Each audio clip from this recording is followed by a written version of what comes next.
This just ended up being more affordable for us to be able to live together when we moved up to uni. God's honest truth, I've been terrified of water my whole life. It's either this or a van and we didn't know how to drive.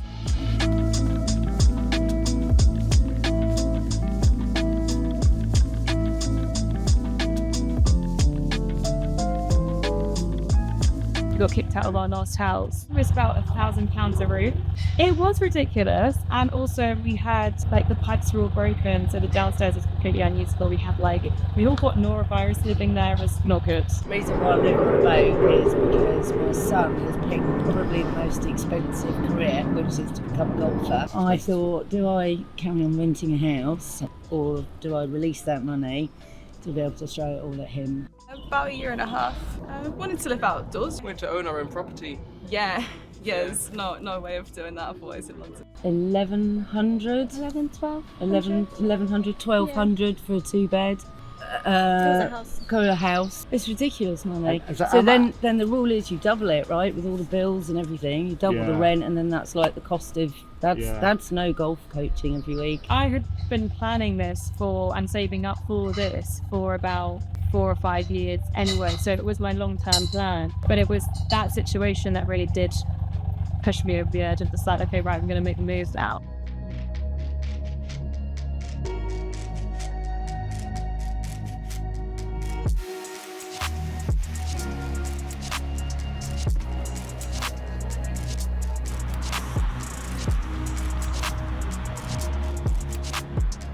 When we were looking for renting, it was just like, oh, we're not going to be able to do it. We're not going to be able to live in Bristol. And he was going to have to go into halls or something, which would have still been expensive, but then at least he'd be able to go to uni. That would have meant that I would have stayed down in Hall, which I would have loved. There's occasionally there'll be things that go wrong and it makes it stressful. Just maintenance stuff, like same sort of thing that you'd have with a house, but it feels different because we're not used to living on the road. It's a bit chilly sometimes. But then in the summer you get baking hot. I've struggled a lot with the mould and the dampness. Just the reliance on the wood burner when it's cold. Like before we had the burner in, there's like ice in the inside of the walls. So always thinking about like when you're going to start the fire. Breaking down when it gets dark at 5 o'clock in the middle of a canal isn't ideal either. So we were having to sort of drag it down the canal. We had a bit of a disastrous weekend. Let's go to hospital. I ended up in hospital. We couldn't find anywhere to mop, nowhere to stop. So the map says there's a tap, right, half a mile. Easy. I'll move the boat and then I'll stop for 2 weeks and recover. Right. Oh no stopping. And we did 7 hours. We did 2 tunnels. I've never cried so much in my life. Yeah. Dark, 20-minute tunnel, the Islington Tunnel. Bashed my boat a bit. This is the wall in the tunnel. Then we did 9 locks, Camden lock. Everyone's videoing. So I stopped videoing, just come and help. Yeah. Overall, probably like 20,000 so far. With all the work we've done on it. Yeah. Oh yeah, but we've put work into it. You kind of got to learn as you go. You got options. You can either take a gamble with one that hasn't had a survey. You can get them for cheap, but it could just be like a rust bucket. It's hard to tell. I'd say like a good price for like if you're like gambling, maybe like 12,000.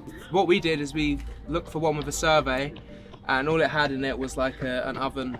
Really, yeah, and we've just been like trying to put like the walls in. Oh no, it's spray foamed as well. Like the insulation is important, and you need a wood burner for this kind of life. So I bought this for 43,000. I got a marine mortgage. You can't buy a boat with a normal mortgage. You could get a bank loan. I think some people do it. It's nearly 500 a month I pay. Yeah, okay. So extortionate interest. So but it was the only thing I could do. Gas is one bottle is £45. That lasts 6 months. So my whole gas bill for the year is 90 quid. The only thing I need to put the generator on is hot water, and about £5-6 to fill that up with petrol. I've got solar panels, which my lovely dad has put on for me only last week. He put those on to try and reduce the amount of money that I'm having to pay on this. Wood and coal worked out at worst £70 a week, and then I was like, I'm not winning. This isn't why I'm here. This isn't working. So now you take the fallen down trees, and along the towpath, the council, when they cut down the trees, they leave them in a pile for all boaters to be able to, to help self. So free wood. Sometimes people do want to interact with the boats a bit more. It's a bit more in the public sphere than, I don't know, people do view it a bit differently to houses. it's not the people, it's the water, you know, and alcohol as well. The culture in Britain and the amount of pubs, like you navigate by pubs. We don't go to them, but that's we meet at them, you know, because there's just so many along the canal. I think that's the biggest danger on the canal is people getting drunk and falling in. I have had someone jump on and pee off the side of the end, so pull his trousers down and pee it off. You do hear of people that get broken into. I have seen someone try and break into another boat, and reported that.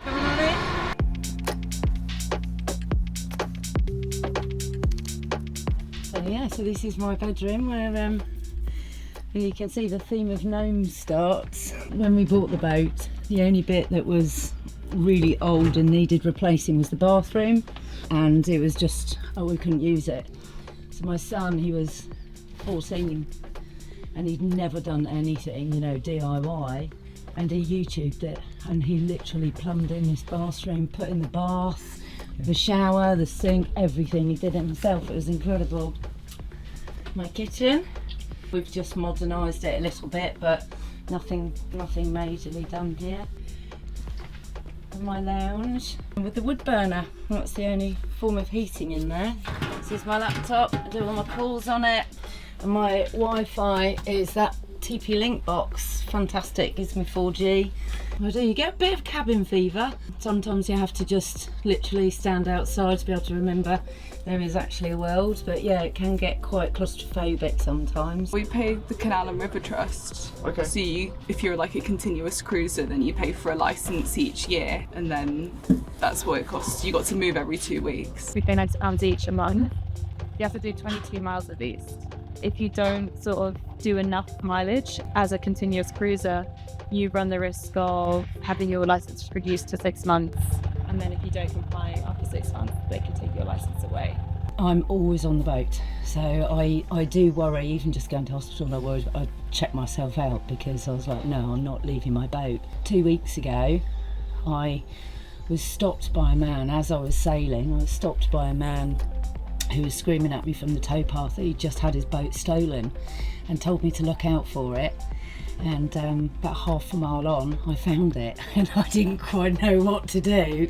But so I pulled my boat up about 100 yards away and dialed 999 and gave them the actual location. And I was so chuffed that I reunited this guy with the boat, because they steal them very quickly, and they get them ready to go on the back of the trailer, and they're out and repainted before you know it. So I don't feel comfortable leaving the boat. It's everything I own is in here.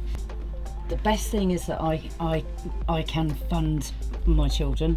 That's the only reason I'm doing it. So financial freedom. And the worst thing, I get scared being on my own, especially just being a woman on my own. I do get scared, yeah. So that's the worst thing. And how cold it gets in the winter. That's it. But yeah, everything's physical, you know. I'm covered in bruises. Like every morning you wake up and you go, oh look, there's another one. So you're banging against everything. And of course, I'm getting used to the boat leaning. So it's the weight distribution. So simple things like the sofa has to be on this side, because all the built-in stuff is on that side. I remember I said to my mum, I was like, I've got no electricity, I've got no plumbing, and I'm barely making it, but I'm just really enjoying it. It's a great life. I'm so glad I started. She's like, yeah, I'm proud of you. It makes every day quite interesting.